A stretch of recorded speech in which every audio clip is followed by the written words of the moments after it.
തലസ്ഥാന മണ്ഡലത്തിന്റെ തെരഞ്ഞെടുപ്പ് ചരിത്രത്തിലെ ഏറ്റവും ശക്തമായ പോരാട്ടമാണ് ഇത്തവണ നടക്കുന്നത്. മൂന്ന് മുന്നണികൾക്കും അതിശക്തരായ സ്ഥാനാർത്ഥികളാണുള്ളത്. പ്രചരണം അതിന്റെ എല്ലാ ആവേശ ഘട്ടങ്ങളിലുമാണ് ഇപ്പോൾ എത്തി നിൽക്കുന്നത്. മൂന്ന് സ്ഥാനാർത്ഥികളുടെയും പ്രചരണത്തിനൊപ്പം നമ്മളും പങ്കുചേരുകയാണ്.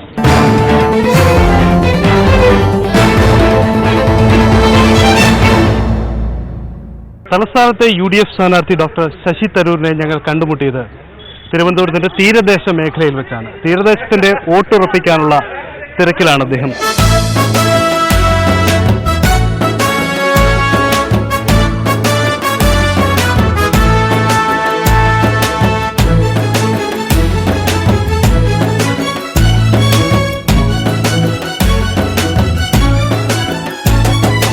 തീരദേശ മേഖലയിൽ വിശ്വാസം അർപ്പിച്ച് തന്നെയാണ് ഇത്തവണയും ഡോക്ടർ ശശി തരൂരിന്റെ നീക്കങ്ങൾ.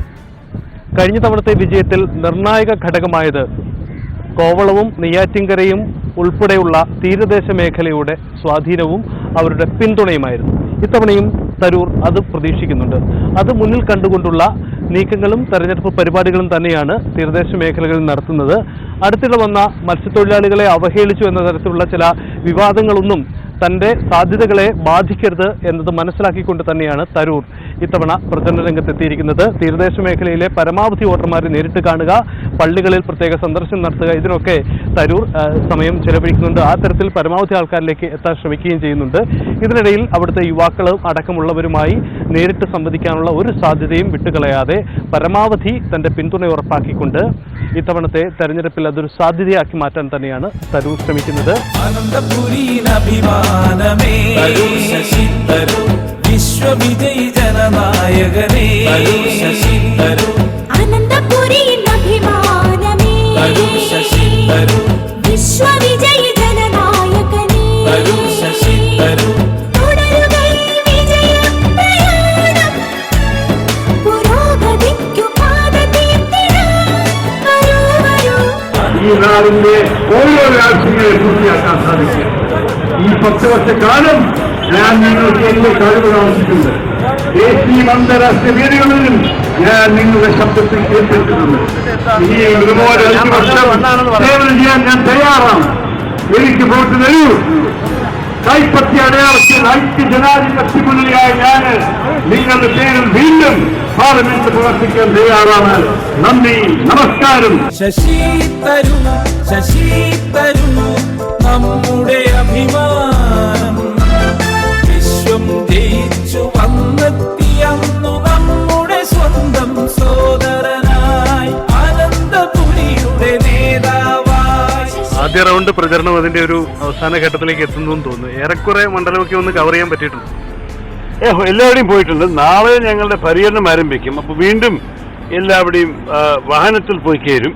പക്ഷേ ഈ തവണ പല സ്ഥലത്തിലും പല പ്രധാനപ്പെട്ട ജംഗ്ഷനിലും ഇറങ്ങിയിട്ട് ജനങ്ങളെ നേരിട്ട് കണ്ട് സംസാരിക്കാനും കൈ വീശാനും കൈ പിടിക്കാനും എല്ലാവരും അവസരം കിട്ടിയിട്ടുണ്ട്. അപ്പോൾ ഈ പര്യടനം ആരംഭിക്കുമ്പോൾ നമ്മളുടെ അതിൻ്റെ രീതി നിങ്ങൾ എല്ലാവർക്കും അറിയുമല്ലോ. വാഹനത്തിലാണ് നമ്മൾ പോവുക. അങ്ങനെ നമ്മൾക്ക്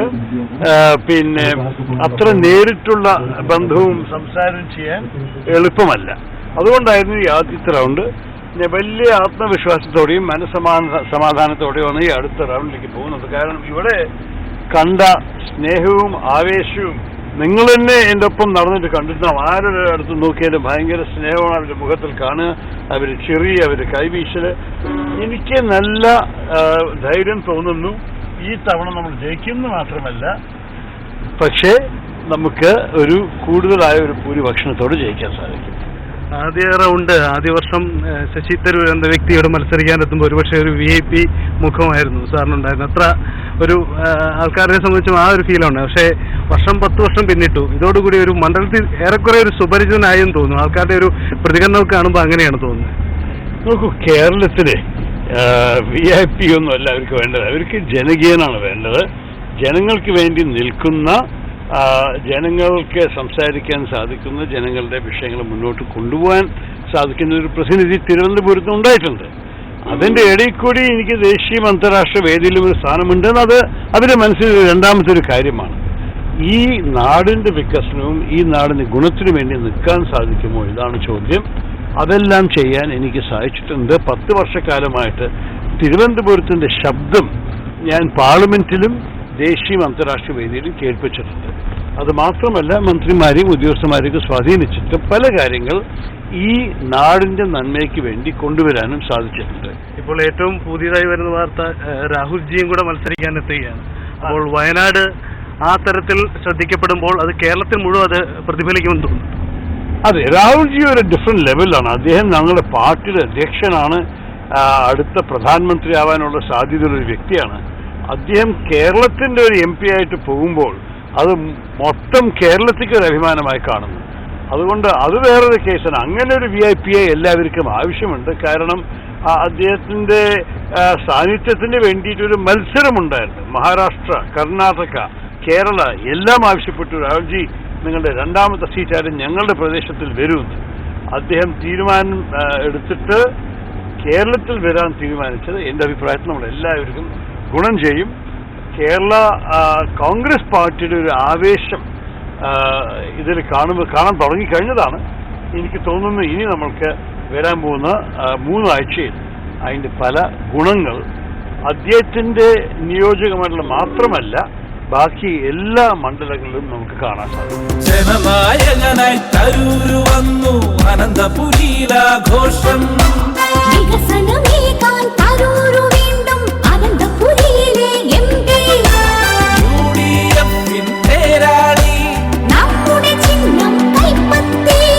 അറിവും കഴിവും കൈമുതലാക്കി ശശി തരൂര് ജയിക്കട്ടെ, ശശി തരൂര് ജയിക്കട്ടെ. ഞങ്ങൾ പലപ്പോഴും കണ്ട ഒരു കാര്യം, ഇപ്പം താങ്കൾ അടക്കം മുമ്പ് ഈ മേഖലകളിൽ ആൾക്കാരെ കാണാൻ പോകുമ്പോൾ നേരിട്ട് വോട്ട് അഭ്യർത്ഥിക്കുന്നില്ല, മറിച്ച് ഓഖി സമയത്തെ സുരക്ഷയ്ക്ക് എങ്ങനെയുണ്ടായിരുന്നു അക്കാര്യങ്ങളൊക്കെ ഒരു സ്നേഹാന്വേഷണം നടത്തി പിരിയുന്നതാണ് കണ്ടത്. അതെന്താണ് ആ തരത്തിൽ നേരിട്ട് വോട്ട് അഭ്യർത്ഥിക്കാതെയുള്ള ഒരു നീക്കം? നോക്കൂ, ഒന്നാം കാര്യം പിന്നെ ഞാൻ പ്രത്യേകിച്ച് ഒരു ഗോൾഡൻ റൂളായിട്ട് എടുക്കുന്നത്, ഒരു ക്ഷേത്രത്തിലോ ഒരു അമ്പലത്തിലോ ഒരു പള്ളിയിലോ ഞാൻ മസ്ജിദിലൊക്കെ കയറുമ്പോൾ വോട്ടിന്റെ വിഷയവും രാഷ്ട്രീയവും ഞാൻ പറയില്ല. ഒന്നാം കാര്യം അത് എൻ്റെ അഭിപ്രായത്തിൽ ഒരു തെറ്റാണ്. നമുക്ക് അങ്ങനെയുള്ള കാര്യങ്ങൾ ദേവാലയങ്ങളിൽ ചെയ്യരുത്. രണ്ടാമത്തെ മോഡൽ കോഡ് ഓഫ് കോണ്ടക്റ്റിലും എഴുതിയിട്ടുണ്ട്. മറ്റേവരെ ഈ മോഡൽ കോഡ് ഓഫ് കോണ്ടക്റ്റിന് തീരെ പിന്നെ എന്താ പറയുക അറ്റൻഷൻ കൊടുക്കുന്നില്ലെങ്കിലും ഞാൻ അതിനെ വിശ്വസിച്ചിട്ട് അതിന് നിയമം പ്രകാരമാണ് ഞാൻ പ്രവർത്തിക്കുന്നത്.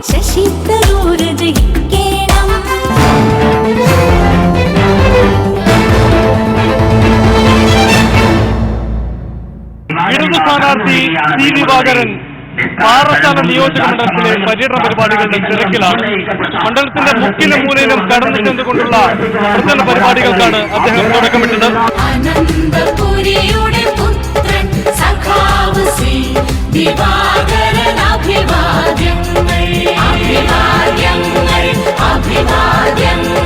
ഈ നാടിന് സമ്മാനിച്ച ഈ നാടിന്റെ പ്രിയ ജനനായകൻ സഖാവ് ശ്രീ ദിവാകരൻ കടന്നു വരികയാണ്. പ്രിയമുള്ളവരെ, തനിക്കും തന്റെ പ്രസ്ഥാനത്തിനും ഈ കാലഘട്ടത്തിന്റെ ചരിത്രപരമായ കടമ നിറവേറ്റണമെന്ന വിനയപരശ്രമം അഭ്യർത്ഥിച്ചുകൊണ്ട് സഖാവ് ശ്രീ ദിവാകരൻ കടന്നു വരികയാണ്. പ്രിയമുള്ളവരെ,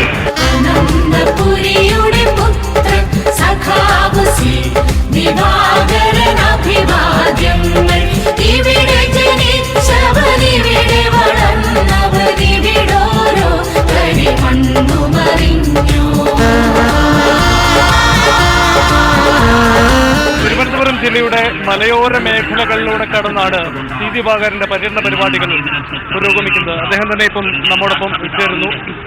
താങ്കൾ സ്വീകരണ ഇടങ്ങളിൽ വോട്ട് ചെയ്ത് ചോദിച്ചെത്തുന്ന ഇടങ്ങളിൽ പറയുന്നത് മറ്റൊരു സ്വീകരണ പരിപാടിക്ക് നിങ്ങൾ ഒരുങ്ങൂ എന്നാണ്. അതായത് അത്ര കണ്ട് വിജയപ്രതീക്ഷയുണ്ടോ താങ്കൾ? എനിക്കൊരു സംശയമില്ല. നോക്കൂ, ആളുകളെല്ലാം കാത്തിരിക്കുന്നത്. അവരെന്നെ ഒരിക്കലും കണ്ടവരല്ല, അവരെന്നെ അറിയാം. എന്നിട്ടും ഈ ആളുകളെ കാത്തുനിന്ന് വീട്ടിനകത്തുനിന്ന് ഓടി വരുന്നു. ഇതെല്ലാം സൂചിപ്പിക്കുന്നത് ഞാൻ പല തെരഞ്ഞെടുപ്പിനും പങ്കെടുത്ത ഒരാളെന്നുള്ള നിലയിൽ എനിക്കൊരു തെരഞ്ഞെടുപ്പിന്റെ മുഖം കണ്ടാൽ അറിയാം ജയിക്കില്ല. ഞാൻ അതുകൊണ്ടാണ് ആദ്യം ഈ മണ്ഡലത്തിൽ ഞാൻ പറയാം, ഞാൻ ഇടതുപക്ഷ ജയിക്കുന്നത്. അതിനൊരു മങ്ങൽ പറ്റിയിട്ടില്ല. ഓരോ ദിവസം കഴിയുന്നതോറും എൻ്റെ പ്രതീക്ഷ കൂടുതൽ കൂടുതൽ കൂടുതൽ കൂടുതൽ ആവേശകരമായി വരിക. ദിവാകരോദയം, ഇനി ദിവാകരോദയം, ആനന്ദപുരിയിലിനി ദിവാകരോദയം. ആദ്യം പ്രചരണം ആരംഭിച്ചത് ഒരു നേട്ടമായിട്ടുണ്ടോ? എന്താണ് മണ്ഡലത്തിന്റെ ഒരു പൊതു തരംഗം നൽകുന്ന സൂചന? ഈ UDF-ഉം NDA ഒന്നും ജനങ്ങളുടെ മുമ്പിൽ ഗൗരവമായി അവരെടുത്തിട്ടുണ്ട്. കാരണം ഒരു സീറ്റിൽ മത്സരിക്കാനുള്ള സ്ഥാനാർത്ഥിയെ തീരുമാനിക്കാനുള്ള കടിപിടി ഡൽഹി വരെ എത്തി. അതാണ് UDF. മുന്നോട്ട് നാം മുന്നോട്ട്, ഇടതുപക്ഷം മുന്നോട്ട്, ഫാസിസത്തിൻ കൊടി താഴ്ത്താൻ, മതനിരപേക്ഷ കൊടി പാറിക്കാൻ. മുന്നോട്ട് നാം മുന്നോട്ട്, ഇടതുപക്ഷം മുന്നോട്ട്. രാഹുൽ ഗാന്ധി എത്തുന്നത് കേരളത്തിൽ മൊത്തത്തിൽ ഒരു UDF തരംഗം ഉണ്ടാകുമെന്നാണ് അവരുടെ പ്രതീക്ഷ. അതുണ്ടാകുമോ? ഇടതുമുന്നണിക്ക് ഒരു വെല്ലുവിളിയല്ലേ? പാവം UDF-കാര് വടക്കേ ഇന്ത്യയിൽ ഉണ്ടാകാത്ത തരംഗം രാഹുൽ ഗാന്ധിയെ കൊണ്ടുവന്ന വയനാട്ടിൽ ആ കാട്ടിനകത്ത് കയറ്റിയ എവിടെ തരംഗം ഉണ്ടാവാനാണ്? ഞങ്ങള് രാഹുൽ ഗാന്ധിയുടെ അപ്പൂപ്പൻ പ്രധാനമന്ത്രിയായിരുന്ന ജവഹർലാൽ നെഹ്റു, അദ്ദേഹം ഇവിടെ വന്നിട്ടുണ്ട്, ഒരു തരംഗം ഉണ്ടായി.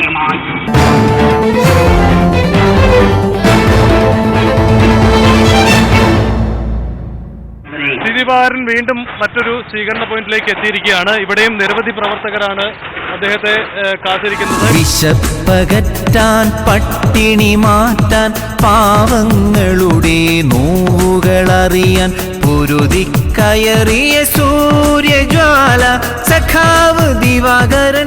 ദിവാകരൻ ജനങ്ങളോട് പറയുന്ന മറ്റൊരു പ്രധാനപ്പെട്ട കാര്യം കൂടിയുണ്ട്. മറ്റ് രണ്ട് സ്ഥാനാർത്ഥികളും UDF-ന്റെയും BJP-യുടെയും സ്ഥാനാർത്ഥികൾ അവർക്ക് പ്രചരണത്തിന് വേണ്ടി കോർപ്പറേറ്റുകൾ വളരെ രംഗത്തുള്ളപ്പോൾ താനൊരു സാധാരണക്കാരാണെന്നും സാധാരണക്കാർക്കൊപ്പമാണെന്നുമുള്ളതാണ് ദിവാകരന്റെ നിലപാട്. ആ തരത്തിലുള്ള ഒരു പ്രചരണതന്ത്രവും വിശദീകരണവുമായിട്ടാണ് ദിവാകരൻ ജനങ്ങളിലേക്ക് എത്തുന്നത്. അതുപോലെ കഴിഞ്ഞ കാലത്ത് അദ്ദേഹം സംസ്ഥാന സിവിൽ സപ്ലൈസ് മന്ത്രിയായിരുന്നപ്പോൾ ചെയ്ത പ്രവർത്തനങ്ങളടക്കം ചൂണ്ടിപ്പറഞ്ഞുകൊണ്ടും വോട്ട് തേടാൻ ശ്രമിക്കുന്നുണ്ട്. ഇത് നമ്മുടെ രാജ്യം പ്രതീക്ഷിച്ചാണ്. പിണറായിയും അഴിമതി കാരണം കോൺഗ്രസിനെ പുറത്താക്കി വന്ന നരേന്ദ്രമോദി കോൺഗ്രസുകാരെക്കാൾ അഴിമതി സർവകാല റെക്കോർഡ് ചെയ്തു. ഇത് കോൺഗ്രസ് മാത്രമാണ് അറിയുന്നത്. ഇത് ആഭ്യന്തര വകുപ്പിന്റെ കച്ചവടത്തിൽ തന്നെ രാജ്യരക്ഷയുടെ കച്ചവടത്തിൽ കൈയിട്ട് വലിയ അപമാനകരമായ ഒരു ഗവൺമെന്റ് ജനങ്ങളെല്ലാം കാണുകയാണ്, കേൾക്കുകയാണ്. അതുകൊണ്ടാണ് വടക്കേ ഇന്ത്യയിലെ 5 സംസ്ഥാനങ്ങളിൽ നിയമസഭാ തെരഞ്ഞെടുപ്പിൽ നരേന്ദ്രമോദിയുടെ പാർട്ടി ജനങ്ങൾ പുറത്താക്കി. ആ പാർട്ടി അധികാരത്തിന്റെ നാടിൻ ഭാവി ശോഭനമാക്കാൻ, ജനാധിപത്യം സംരക്ഷിക്കാൻ, മതേതരത്വത്തിൻ കാവലാകാൻ സഖാവ് ദിവാകരൻ ജയിക്കട്ടെ. എന്തായാലും മണ്ഡലത്തിലെല്ലാം ഉടനീളം നിറഞ്ഞു നിന്നുകൊണ്ടുള്ള ഒരു സ്വീകരണ പരിപാടി തന്നെയാണ് ദിവാകരന് വേണ്ടി ഒരുക്കിയിരിക്കുന്നത്. എന്തായാലും ഇത്തവണ തിരുവനന്തപുരം ലോക്സഭാ മണ്ഡലം ഇടതു മുന്നണി പിടിക്കും എന്ന് ഇടതു കേന്ദ്രങ്ങൾ വ്യക്തമാക്കുന്നു. ആ തരത്തിലുള്ള പ്രതീക്ഷയും പൊതുവിലുള്ള സൂചനകളും അങ്ങനെ തങ്ങൾക്ക് അനുകൂലമെന്നാണ് അവർ കരുതുന്നത്. എന്തായാലും സ്ഥാനാർത്ഥികളെല്ലാം തിരുവനന്തപുരം ആവശ്യമാണ്. സംസ്ഥാനത്തിലെ ഏറ്റവും ശക്തമായ ത്രികോണ മത്സരം നടക്കുന്ന മണ്ഡലം തിരുവനന്തപുരമാണ് എന്ന കാര്യം തർക്കമില്ല. അവിചാരിതമായിട്ടാണ് കുമ്മനം രാജശേഖരൻ തിരുവനന്തപുരത്തെ BJP-യുടെ സ്ഥാനാർത്ഥിയായിട്ട് എത്തുന്നത്. കുമ്മനമിവിടെ പാട്ടും പാടി ജയിച്ചു വരാനായി, അവസരവാദികളോട് ജനങ്ങൾ മറുപടി പറയാറായി. കുമ്മനമിവിടെ പാട്ടും പാടി ജയിച്ചു വരാനായി, അവസരവാദികളോട് ജനങ്ങൾ മറുപടി പറയാറായി. അദ്ദേഹം ഗവർണർ സ്ഥാനത്ത് നിന്നും സ്ഥാനാർത്ഥിയായി എത്തതോടെ BJP പ്രവർത്തകർ ഒന്നടങ്കം ആവേശത്തിലാണ്. ഇന്ന് BJP സ്ഥാനാർത്ഥിക്കൊപ്പമാണ് നമ്മൾ ഉള്ളത്. ദൂരെ BJP നെഞ്ചേറ്റാനായി ശരണം വിളികേട്ടേ, കുമ്മനമിവിടെ പാട്ടും പാടി ജയിച്ചു വരാനായി. അവസരവാദികളോട് ജനങ്ങൾ മറുപടി പറയാറായി. ഈ പരിപാവനമായ അമ്മയുടെ ഈ ദിവ്യ സന്നിധിയിൽ വളരെ വൈകിയാണെങ്കിലും നിങ്ങളെല്ലാവരെയും കാണാനും അല്പം ചില കാര്യങ്ങൾ സംസാരിക്കാനും അവസരം കിട്ടിയ ഒരു മഹാഭാഗ്യമായി ഞാൻ കരുതുകയാണ്. കുമ്മനമിവിടെ പാട്ടും പാടി ജയിച്ചു വരാനായി. അവസരവാദികളോട് ജനങ്ങൾ മറുപടി പറയാറായി.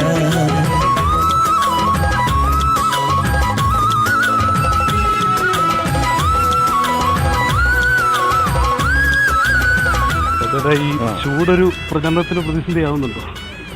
ചൂടങ്ങനെ പ്രതിസന്ധിയില്ല. പിന്നെ അതൊക്കെ ഒരു വശം നോക്കിയാണല്ലോ ചെയ്യുന്നത്. ഇത്രയും നാളും പ്രവർത്തിച്ച ഒരു ശീലമുണ്ട്. ഇതിലും പതിവൊന്നും ഉണ്ടല്ലോ, നല്ലപോലെ വെള്ളം കുടിക്കും. സ്വപ്പം പ്രശ്നം കൂടുന്നു തോന്നിക്കഴിഞ്ഞാൽ സ്വപ്പം റെസ്റ്റ് എടുക്കും. ഈ ലോക്സഭാ മണ്ഡലമായതുകൊണ്ടും അതിൻ്റെ ഒരു പരിധിയിൽ ഓടിയെത്തുക ഒരു വെല്ലുവിളിയാണല്ലേ? അത് ഈ പരിസരമായിട്ട് നമ്മൾ സമരസപ്പെടുകയാണ്. എങ്ങനെയാണോ നമ്മുടെ അന്തരീക്ഷം, കാലാവസ്ഥ, അതിനനുസരിച്ച് നമ്മളും അഡ്ജസ്റ്റ് ചെയ്ത് ബുദ്ധിമുട്ടുണ്ടാകാതെ.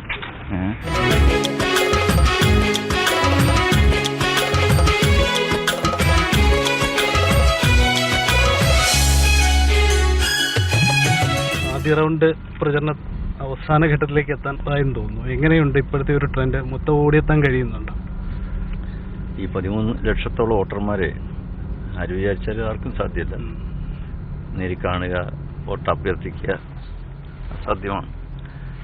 മാത്രമല്ല ഇവിടുത്തെ ഗ്രാമീണ റോഡുകളിൽ കൂടി ഒന്ന് പോകാൻ പോലും സാധിക്കില്ല. അപ്പോൾ അത്രയും വിശാലമായി കിടക്കുന്ന 7 അസംബ്ലി മണ്ഡലങ്ങൾ ഉൾപ്പെടുന്ന ഈ നിയോജകമണ്ഡലത്തിൽ യാത്ര ചെയ്ത് സമ്പർക്കം ചെയ്ത് എല്ലാവരെയും കാര്യങ്ങൾ ധരിപ്പിക്കാൻ എന്ന് പറയുന്നത് അസാധ്യമാണ്. പക്ഷെ എന്നിരുന്നാൽ പോലും ഓടി ഫോണിൽ ബന്ധപ്പെടുക, പരിചയമുള്ള ഒരാളിനോട് കാര്യങ്ങൾ പറഞ്ഞ് മെസ്സേജ് എത്തിക്കുക, സോഷ്യൽ മീഡിയയിൽ കോണ്ടാക്ട് ചെയ്യുക, അങ്ങനെ പല വിധത്തിലും എല്ലാ ഈ വോട്ടർമാരെയും കോണ്ടാക്ട് ചെയ്യുക എന്നുള്ളതാണ് ഈ രണ്ടാം ഘട്ടത്തിലെ പരിപാടി. അതാണ് ആദ്യഘട്ടത്തിൽ പ്രചരണം അടിസ്ഥാനപരമായിട്ടുള്ള പ്രചരണങ്ങളായിരുന്നു. ചുവരെഴുത്ത്, വാൾപോസ്റ്റർ ഒട്ടിക്കൽ, ഇങ്ങനെയൊക്കെയുള്ള കാര്യങ്ങളായിരുന്നു. കീ വോട്ടേഴ്സിനെയൊക്കെ കാണുക. ഇനിയിപ്പോൾ എല്ലാ വോട്ടർമാരെയും ബന്ധപ്പെടുക എന്നുള്ളതാണ്. തിരുവനന്തപുരത്ത് പൊതുവിൽ ഒരു വലിയ VIP പ്രതീതിയാണ് ആദ്യം ഉണ്ടായത്. ആ തരത്തിലൊരു സ്വീകാര്യത പൊതുവിൽ കിട്ടുന്നുണ്ടോ? എങ്ങനെയാണ് കാണുന്നത്? ഞാൻ 1975 മുതൽ തിരുവനന്തപുരത്താണ്. തിരുവനന്തപുരത്ത് വ്യത്യസ്ത വിഭിന്ന മണ്ഡലങ്ങളിൽ കഴിയുന്ന എല്ലാവരുമായി നല്ല സൗഹൃദം സ്ഥാപിക്കാൻ എനിക്ക് കഴിഞ്ഞിട്ടുണ്ട്. രാഷ്ട്രീയത്തിൽ 3 വർഷമായിട്ടുള്ളെങ്കിലും ഞാൻ സാമൂഹ്യ, സാംസ്കാരിക, ധാർമ്മിക രംഗങ്ങളിൽ ഒട്ടേറെ കാര്യങ്ങൾ ചെയ്യാനും ആ രംഗത്തുള്ള ആളുകളുമായി ഇടപഴകാനും ആശയവിനിമയം നടത്താനും സാധിച്ചതുകൊണ്ട് എനിക്കൊരു വലിയ സുഹൃത്ത് ബന്ധമുണ്ട്. അത് തീർച്ചയായിട്ടും ഈ തെരഞ്ഞെടുപ്പിൽ പ്രയോജനപ്പെടും എന്ന് തന്നെയാണ് എൻ്റെ വിശ്വാസം. പ്രതീക്ഷിച്ചിരുന്നു, മത്സരിക്കാൻ ആഗ്രഹിച്ചിരുന്നു ശരിക്കും ലോക്സഭയിലേക്ക്? ഇല്ല, ഞാൻ എൻ്റെ ജീവിതത്തിൽ അങ്ങനെ ആഗ്രഹങ്ങളൊന്നും ആവശ്യങ്ങളൊന്നും ആരുടെയും മുന്നിൽ വെച്ചിട്ടില്ല. ജനങ്ങളെ സേവിക്കണമെന്ന് മാത്രമേ ഉള്ളൂ. അത് കിട്ടുന്ന അവസരങ്ങളെല്ലാം ജനങ്ങളെ സേവിക്കാൻ എനിക്ക് കിട്ടുന്ന അവസരങ്ങളാണ്. ഇപ്പോൾ ഒരവസരമാണ്. നേതൃത്വം പറയുന്നു മത്സരിക്കണമെന്ന് പറയുന്നു. ഞാൻ ആവശ്യപ്പെട്ടിട്ടില്ല, ആഗ്രഹിച്ചിട്ടുമില്ല. ഒരു സ്ഥാനവും ഞാൻ ആഗ്രഹിച്ചിട്ടുമില്ല, ആവശ്യപ്പെട്ടിട്ടുമില്ല. പക്ഷെ ജനങ്ങളെ സേവിക്കണം. ഇത് അതിനുവേണ്ടി കിട്ടുന്ന അവസരങ്ങൾ ഉപയോഗപ്പെടുത്തുക എന്നാണ്. അങ്ങനെ ഞാൻ ഇതിനെ കണ്ടിട്ടുള്ളൂ. പടികേറി കൊടിനാട്ടും പരിവാര പുലികൾക്ക് കോട്ടേകാതോടി ഒളിക്കാൻ നാട്ടാരുണരുന്നേ.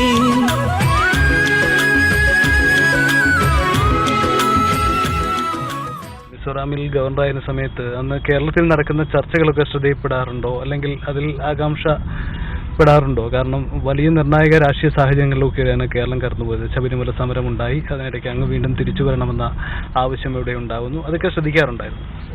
അല്ല, അവിടെ ന്യൂസ് പേപ്പർ കിട്ടാനില്ല. കേരളത്തിലെ വാർത്തകൾ പത്രങ്ങളിലൂടെ അറിയാൻ മാർഗമൊന്നുമില്ല. പിന്നെയുള്ളത് ഇൻ്റർനെറ്റ് ആശ്രയിക്കുക എന്നുള്ളതാണ്. അങ്ങനെ പലരുമായും ടെലിഫോണിൽ കൂടെയും നെറ്റിലൂടെയും ഒക്കെ കിട്ടുന്ന വിവരങ്ങൾ ഞാൻ അതാത് സന്ദർഭത്തിൽ ശേഖരിച്ച് എപ്പോഴും ഇതേക്കുറിച്ച് ബോധവാനായിരുന്നു. വിവരങ്ങൾ അറിഞ്ഞുകൊണ്ടേയിരുന്നു. പക്ഷേ മലയാള ദിനപത്രങ്ങൾ കൈ കിട്ടാത്തത് കൊണ്ടുണ്ടാകുന്ന ഒരു കമ്മ്യൂണിക്കേഷൻ ഗ്യാപ്പ്, അല്ലെങ്കിൽ അറിവിൻ്റെ ഇത് അപ്ഡേറ്റ് ചെയ്യാൻ ഉള്ള ഒരു ബുദ്ധിമുട്ടുണ്ടായിരുന്നു. പക്ഷേ എങ്ങനെയും അത് ഫോണിലൂടെ മറ്റുള്ളവരോട് ചോദിച്ചറിഞ്ഞ കാര്യങ്ങൾ അപ്പോൾ ധരിക്കുമായിരുന്നു. കാരണം അറിവ് ഉണ്ടാവുക എന്നൊരു പൊതുപ്രവർത്തകനെ സംബന്ധിച്ചിടത്തോളം ചുറ്റുപാട് സംഭവിക്കുന്ന വിവരങ്ങൾ ശേഖരിക്കുക, അത് അറിഞ്ഞുകൊണ്ടേയിരിക്കുക എന്നുള്ളത് ഒരു പ്രധാനപ്പെട്ട കാര്യമാണ്. ശബരിമല വിഷയം തെരഞ്ഞെടുപ്പിൽ പ്രയോഗിക്കുന്നത് സംബന്ധിച്ച പല തർക്കങ്ങളും തെരഞ്ഞെടുപ്പ് കമ്മീഷൻ്റെതായ ചില നിരീക്ഷണങ്ങൾ അങ്ങനെയൊക്കെ ആദ്യം വന്നിരുന്നു. ഇതുവരെയുള്ള തെരഞ്ഞെടുപ്പ് പ്രചരണ പരിപാടികളൊക്കെ ശബരിമല വിഷയം പറയുന്നുണ്ടോ? ആൾക്കാരെ അത് ബോധ്യപ്പെടുന്നുണ്ടോ? പാർട്ടിയുടെ ഒരു വിശദീകരണം. ഒരു ജനാധിപത്യ മതേതര സർക്കാർ ഒരിക്കലും ഒരു മതത്തിൻ്റെ ആരാധനാ സ്വാതന്ത്ര്യം, വിശ്വാസ സ്വാതന്ത്ര്യം തുടങ്ങിയിട്ടുള്ള കാര്യങ്ങൾ ഇടപെടാൻ പാടില്ല. അത് അവർക്ക് വിട്ടുകൊടുക്കണം. അവരാണ് അതിൽ പരിഷ്കാരങ്ങൾ വരുത്തണോ വേണ്ടോ എന്നുള്ളതിനെക്കുറിച്ച് ചിന്തിക്കേണ്ടതും തീരുമാനമെടുക്കേണ്ടതും. രാഹുൽ ഗാന്ധി വരുന്നത് ഏതെങ്കിലും തരത്തിലുള്ള ഒരു വെല്ലുവിളി ഉണ്ടാക്കുമെന്നോ അല്ലെങ്കിൽ BJPയുടെ സാധ്യതകൾക്ക് മങ്ങലേൽപ്പിക്കുമെന്നോ അങ്ങ് വരുന്നുണ്ട്? അങ്ങനെയൊന്നുമില്ല. രാഹുൽ ഗാന്ധി വരുന്നത് അമേരിയിൽ രക്ഷയില്ലാത്തതുകൊണ്ടാണ് എന്നുള്ളത് എല്ലാവർക്കും അറിയാവുന്ന കാര്യമാണ്. കാരണം കഴിഞ്ഞ നിയമസഭാ തെരഞ്ഞെടുപ്പിൽ അവിടെ ആ പാർലമെൻറ്റ് മണ്ഡലത്തിലെ മിക്ക അസംബ്ലി മണ്ഡലങ്ങളും കോൺഗ്രസ് പരാജയപ്പെട്ടതാണ്. അതുകൊണ്ട് ഇപ്രാവശ്യം അവിടെ സ്മൃതി ഇറാനിക്ക് ഭയങ്കരമായ ജനപിന്തുണ കിട്ടിക്കൊണ്ടിരിക്കുന്നു. വലിയൊരു ആവേശം ഉണ്ടായിരിക്കുന്നു. അപ്പോൾ ഇതെല്ലാം മനസ്സിലാക്കിയ കോൺഗ്രസ് പാർട്ടി വേറൊരു രക്ഷാ കേന്ദ്രം തേടി വന്നതാണ്. എങ്ങനെയെങ്കിലും ഒന്ന് രക്ഷപ്പെട്ട് ലോക്സഭയിലേക്ക് എത്താനുള്ള മാർഗമുണ്ടോ എന്ന് അന്വേഷിച്ചാണ് ഇവിടെ വന്നിരിക്കുന്നത്. ആചാരം തെറ്റിച്ചോർ ആരാണെന്നറിയാമേ, ആദർശം വന്നു പറഞ്ഞാൽ വോട്ടു തരില്ലെന്നേ, പ്രളയവും നോക്കിയും കാണാത്തോരെത്തുമ്പോൾ വോട്ടേകി കൂടെ കൂട്ടാൻ ഞങ്ങൾ വരില്ലെന്നേ, കുമ്മനമീ നാടിൻ്റെ നീരിൻ്റെ പര്യായം, പകരക്കാരില്ല നായകനല്ലോ രാജേട്ടൻ, ഇതു നീരിൻ തേരോട്ടം. കഴിഞ്ഞ തവണ നേരിയ ഭൂരിപക്ഷത്തിനാണ് UDF സ്ഥാനാർത്ഥി ഇവിടെ വിജയിക്കുന്നത്. ഇത്തവണ ഏതൊക്കെ മേഖലയിൽ നിന്നുള്ള ഒരു പിന്തുണയാണ് താങ്കൾ കൂടുതലായി പ്രതീക്ഷിക്കുന്നത്? മണ്ഡലത്തിന്റെ ഒരു പൊതുചിത്രത്തിലെ ഒരു ആദ്യ റൗണ്ട് കഴിയുമ്പോൾ വിലയിരുത്തുന്നത് എങ്ങനെയാണ്? അപ്പോൾ ഓരോ ലെവൽ മത്സരിച്ചപ്പോൾ ഉണ്ടായിരുന്ന ചിത്രമല്ല, അതിനേക്കാൾ കൂടുതൽ സംഘടനകൾ രംഗത്ത് വരുന്നു, വ്യക്തികൾ രംഗത്ത് വരുന്നു, ബന്ധങ്ങൾ കൂടുതൽ ഉണ്ടായി, സംഘടനയുടെ അടിവേരുകൾ ആഴങ്ങളിലേക്ക് പോയിരിക്കുന്നു, അടിത്തറ വിപുലമായി, വ്യാപകമായി, സുശക്തമായി. അപ്പോൾ ആ നിലയ്ക്കൊക്കെ നോക്കുന്ന സന്ദർഭത്തിൽ വലിയൊരു ജനപിന്തുണ ഇപ്പോൾ ആർജിക്കാൻ കഴിഞ്ഞിട്ടുണ്ട്. സംഘടനാ സംവിധാനം വളരെ ഭദ്രമായി തന്നെ മുന്നോട്ട് കൊണ്ടുപോയി പ്രവർത്തനങ്ങൾ മുന്നോട്ട് പോവുകയാണ്. ഇന്നും തിരക്കിട്ട പ്രചരണ പരിപാടികളാണ്. ഉച്ചയ്ക്ക് ശേഷം VSDP അടക്കം നടത്തുന്ന കൺവെൻഷനുകളിൽ BJP സ്ഥാനാർത്ഥികൾ തിരുവനന്തപുരത്തെയും ആറ്റിങ്ങലെയും BJP സ്ഥാനാർത്ഥികൾ പങ്കെടുക്കുന്നുണ്ട്. പ്രചരണ പരിപാടികൾ തുടരുകയാണ്. കുമ്മനമിവിടെ പാട്ടും പാടി ജയിച്ചു വരാനായി, അവസരവാദികളോട് ജനങ്ങൾ മറുപടി പറയാറായി.